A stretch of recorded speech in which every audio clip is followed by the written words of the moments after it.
Well, this is how our day's starting. How's your day going, everybody? We're heading up to the old Hollywood sign park.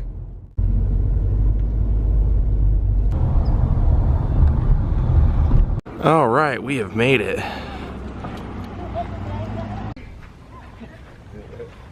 A lot of people out here taking photos today. A couple of dogs over here playing. Hopefully he'll play with them. Well, hello my friends, your old pal Jordan the Lion. You probably noticed, yep, sunglass vlog today. This one's from Mark A. Collins. This is going to be a vlog about the great Richard Pryor. Richard Pryor is, his start would come back to haunt him. He was actually born, he was the son of a pimp, and his father was actually also a boxer, and his mother was a prostitute, and his grandmother owned a brothel. So Richard was raised in a brothel in Peoria, Illinois. And then when he eventually started doing comedy, believe it or not, through that style of life, he ended up doing clean comedy modeled after Bill Cosby. And oh yeah, Daze with Jordan the Lion begins now. So I think beyond being maybe the best and the most famous comedian in stand-up's history, I don't think you can find really any stand-up comedian that would dispute that. Richard Pryor was also a great actor. He was a great writer. He did so many things. He was one of the co-writers of Blazing Saddles. He was hailed for his portrayal in Lady Sings the Blues with Diana Ross and Billy D. Williams, but a lot of people really just know Richard from a punchline and a joke. The time he set himself on fire. And that's actually where we're gonna go today, the place that Richard Pryor set himself on fire while freebasing cocaine. Now, despite his beginning, like I told you, of being raised in a brothel and his grandmother being extremely strict and quite vigilant with the discipline, he was a good kid. I mean, when people would try and pick fights, he would use his humor to get out of it. And once he got out of school, he eventually went into the military, where he did end up having some problems. Yeah, unfortunately, Richard Pryor's career in the military was marked by, apparently he slashed a fellow officer with a switchblade and spent much of his time in the 2 years that he was meant to be in the military in a prison in Europe. The lone wolf. So it wasn't until that time that Richard got out of the military that he decided to start trying stand-up. He started doing cabaret, and like I said, he was influenced heavily by Bill Cosby, so he was out doing this kind of wholesome, not what we would know Richard Pryor for later. In fact, a lot of people would say the way that a lot of people speak today freely by throwing around cuss words was a direct result of Richard Pryor bringing that into the mainstream. And he was also the reason they came up with the 5-second delay when he was the host in Saturday Night Live at its origination. So Richard Pryor started having success as a comedian, started playing Vegas in the 60s, making a pretty good living until one night. One night, everything in his mind changed.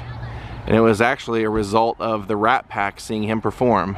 And it's not exactly probably what you would even think. It wasn't that the Rat Pack helped his career or saw him and thought he was so great that they gave him gigs somewhere else, doing something else, even have him, you know, going out and opening for them. Nothing like that. He was performing in 1967 at the Aladdin, and he said as he looked out at the crowd and he saw the Rat Pack out there laughing, something hit him that he was not being real, and something just got into Richard that these people were laughing at him, not with him, and that he was becoming a caricature, a comedy, a cartoon. And they said something that night just switched, and he said, you know, this is not me, I'm not this guy, and it's time to quit just being a performer, it's time to start getting real. And they said he ended his set early, like walked off the stage, and walked off the wrong side of the stage that you normally walk off when you end a performance. And he did it to send a message. Basically, in his mind, it was a, I'm saying goodbye to this performer and this guy, he's dead now. And when he walked off that stage, the stage manager said, you got to go off the other side, go across, go to the other side. And he said, I ain't ever walking across that other side ever again.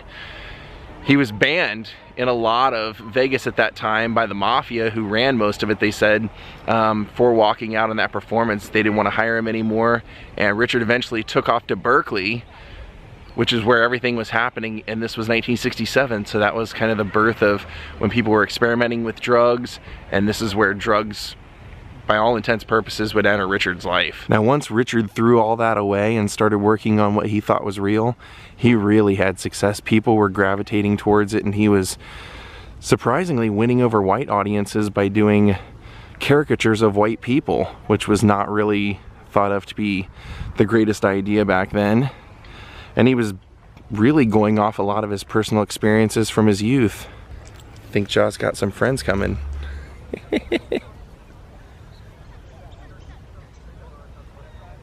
So throughout the 70s, Richard would make a name for himself in stand-up comedy and in movies and television, and he would be a dominant force in pop culture. He would become the most famous stand-up comedian in those days.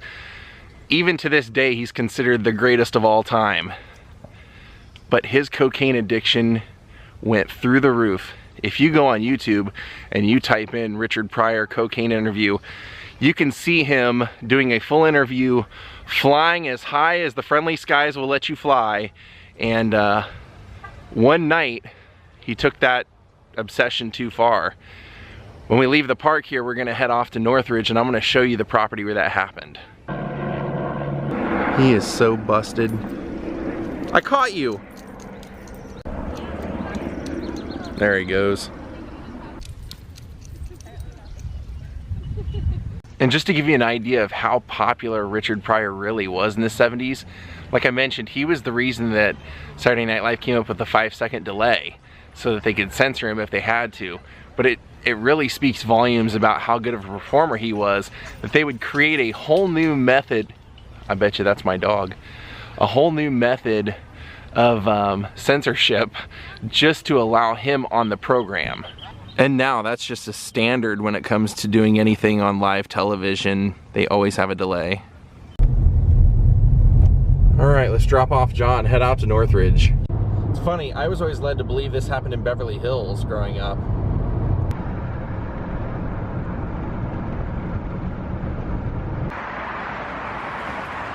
Unfortunately for Richard Pryor, he had a series of unsuccessful marriages, and a lot of that would be due to his drinking, and he had a bad temper, and he also would sulk a lot. So if he wasn't happy, he would just kind of close himself off for days. And so he would be married 7 times to 6 different women. So you can tell one of them he was actually married to twice. And after one of these is when he went into this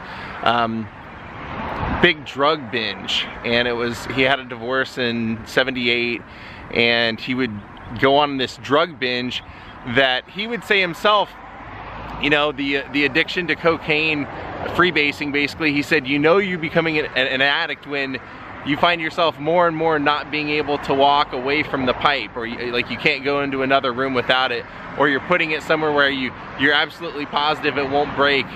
So this had become part of his life. It had become an addiction that he said sometimes he would close himself up in a room for like 4 weeks at a time and not go out and see anyone.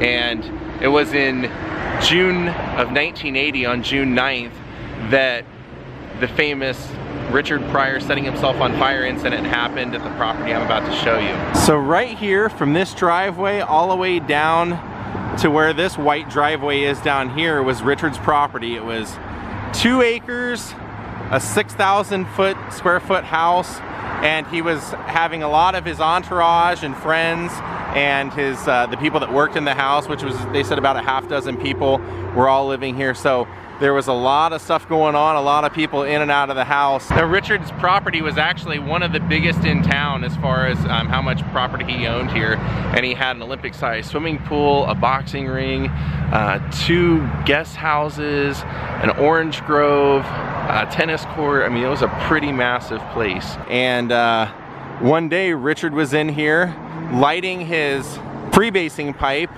with the rum that he was drinking. He had 150 proof rum, and he was dipping a torch into it, and his girlfriend at the time, who would eventually become his next wife, said, I told him, you know, you should probably just pour a little bit of that into a cup, you're gonna have some sort of accident. And so he was dipping this torch in and lighting his pipe off of it, and he was getting increasingly more and more paranoid. So his best friend and quasi bodyguard, security guard named Rashawn came in and was watching television with Richard. So Rashawn said that they were sitting there watching a Vietnam documentary, and they saw the part where the monk was sitting there and lit himself on fire. And he was watching with Richard, and he said, Richard, look at his conviction. Look at him, like he's not moving. And he said, Richard looked over and said, he didn't even flinch when he lit the match. And he said Richard just kind of like went into a trance watching this, and then at some point Richard got up, walked in and grabbed the bottle of rum that he had been drinking, that 150 proof rum, poured it over his head and onto his body, and then purposely lit the match. Some people say he did it while he was in the act of freebasing, but he wasn't. He consciously did this. Nobody's ever really known whether it was like a suicide attempt or whether it was just him watching that and saying, hey, I can do that too, because they basically said he had been doing so many drugs that he was under psychosis and just couldn't think straight. And so when he lit that match and it set him on fire, he took off running through the house, and Rashawn said, I saw just a ball of fire go running past me. I didn't even realize who it was and what it was.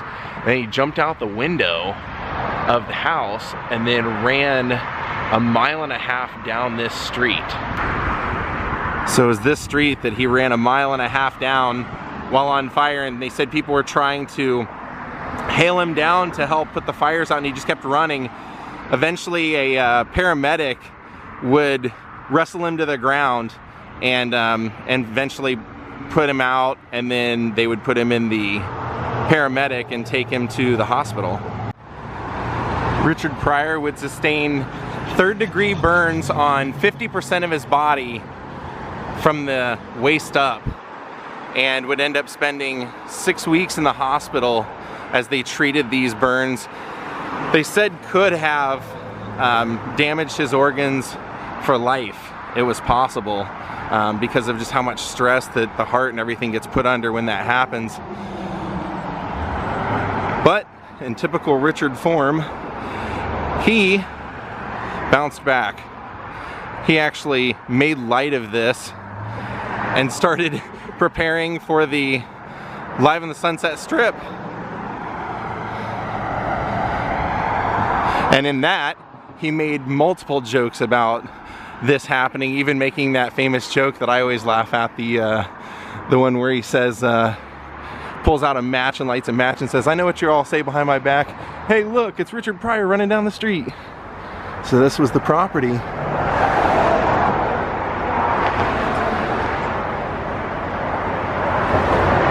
Can't see much, but that's the best view I can give you. Richard Pryor actually became bigger after this, more successful after this, got more parts, made more money after this, because he could make fun of himself and laugh about it. And just goes to show, he ended up finding out shortly after this, though, that he had multiple sclerosis, and people would see him losing weight and immediately start thinking that he had AIDS. So he would come out and have to say that he had multiple sclerosis. Richard Pryor would go on to have 3 heart attacks throughout his life. After the second one, he was confined to a wheelchair, but he kept doing comedy all the way to the end. He unfortunately passed away after his 3rd heart attack at the age of 65 years old. So this is Parthenia Street, and this is the street that Richard was running down while he was set ablaze. Yep, he'd still be running down the street. Still running. Walk running. They said that his clothes were melting to his skin while this was happening. Rashawn said that Richard Pryor used to do everything to the max, including his drugs. He said he would do amounts that nobody else could do, and in fact, Richard used to joke in his act, but it was for real, that his own drug dealers would a lot of times say, man, are you serious? Like they wouldn't want to sell him what he asked for, because he would buy out their entire stock of what they had. Like Rashawn said, you know, a lot of people buy like, you know, a gram or maybe even like an ounce, but they said Richard would want to buy everything that the guy had. And, you know, drug dealers aren't that stupid. They know that if, you know, Richard Pryor dies, he can't keep buying more later. But yeah, they would actually try and dissuade him from buying drugs. All the way up until the end of Richard Pryor's life, he was performing at the Comedy Store every night, or quite a few nights up until his death. And the Comedy Store actually owes him a lot, because they originally started in just one small room that's now the original room. And when Mitzi decided to take on the main room, she was trying to get big name acts to come in and perform in there to help bring the club to life. And people that she had in mind at the time were Don Rickles, Jackie Mason, and Richard Pryor. None of those people would come and perform there because of their contracts with Vegas or some other reason. They wouldn't perform there. Except for Richard. Richard performed there, didn't demand an exorbitant salary, and sold out every night that he played, every show. There were lines going all the way up the street. So, if it weren't for him, who knows where the Comedy Store would be these days. Wanted to call it a night. Wanted to thank Ray Soliday for becoming my newest Patreon. And if you'd like to check out some of Richard Pryor's work, of course, Live at the Sunset Strip is a great one for his stand-up.